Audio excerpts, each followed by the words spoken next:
ఉప ముఖ్యమంత్రి శ్రీ పవన్ కళ్యాణ్ గారు బాధ్యతలు చేపట్టిన ఒక 100 రోజులలోపే పంచాయతీరాజ్ గ్రామీణాభివృద్ధి శాఖ ప్రపంచ రికార్డ్ సాధించింది.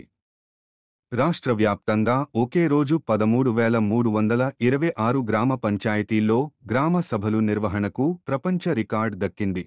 వరల్డ్ రికార్డ్స్ యూనియన్ ఆంధ్రప్రదేశ్లో ఆగస్టు 23వ తేదీన నిర్వహించిన గ్రామ సభలను గుర్తించింది. ఇందుకు సంబంధించిన రికార్డ్ పత్రాన్ని, మెడల్ను ఈ రోజు ఉదయం ఉప ముఖ్యమంత్రి శ్రీ పవన్ కళ్యాణ్ గారికి World Records Union official records manager Shri Christopher Taylor Craft అందజేశారు. హైదరాబాద్లోని శ్రీ పవన్ కళ్యాణ్ గారి నివాసంలో ఈ కార్యక్రమాన్ని నిర్వహించారు. ఒకే రోజు ఈ స్థాయిలో ప్రజల భాగస్వామ్యంతో సభలు నిర్వహించడం అతి పెద్ద గ్రామ పాలనగా గుర్తిస్తున్నట్లు వరల్డ్ రికార్డ్స్ యూనియన్ ప్రతినిధి తెలిపారు.